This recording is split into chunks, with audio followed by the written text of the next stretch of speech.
हरित क्रांतीनंतर रासायनिक खते व कीटक बुरशीनाशकांचा बेसुमार वापर केल्यानं कॅन्सरचे रुग्ण दिवसेंदिवस वाढत आहेत। त्यामुळे शेतकऱ्यांनी उत्पादन खर्च कमी करून नैसर्गिक शेतीवर भर द्यावा असे आवाहन आत्माचे संचालक अशोक किरणाळे यांनी केले। श्री सिद्धेश्वर देवस्थान पंच कमिटीच्या वतीनं होम मैदानावर भरवण्यात आलेल्या सिद्धेश्वर कृषी व औद्योगिक प्रदर्शनाचे उद्घाटन किरणाळे यांच्या हस्ते करण्यात आले। यावेळी ते बोलत होते। या कार्यक्रमाचे अध्यक्षस्थानी श्री सिद्धेश्वर देवस्थान पंच कमिटीचे अध्यक्ष धर्मराज काडादी हे होते।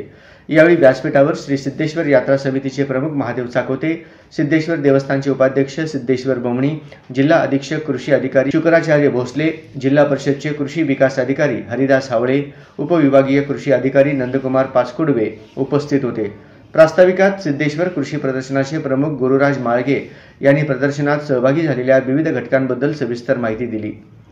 किरणाळे म्हणाले, राज्यात 80% अधिक शेतकरी अल्प व अत्यल्प भूधारक आहेत। या शेतकऱ्यांना पाणी, वीज, मजूर व उत्पादित मालाला योग्य बाजारभाव मिळण्याच्या समस्या आहेत। या शेतकऱ्यांच्या आर्थिक स्तर उंचावण्यासाठी केंद्र व राज्य शासनाने अनेक योजना आखल्या गेल्या आहेत। आत्माच्या माध्यमातून 20 ते 25 शेतकऱ्यांचा गट स्थापन करण्यात येत आहे।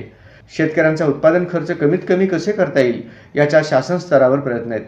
केंद्र व राज्य शासनाच्या कृषी अवजारांवर 60 ते 80% अनुदान आहे। ड्रोन सारखे नवनवीन तंत्रज्ञान येत आहेत।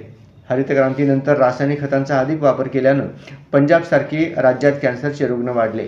राज्य शासनाने नागरिकांचे आरोग्य सुरक्षित राहण्याच्या दृष्टीनं डॉक्टर पंजाबराव देशमुख नैसर्गिक शेती योजना आणली आहे।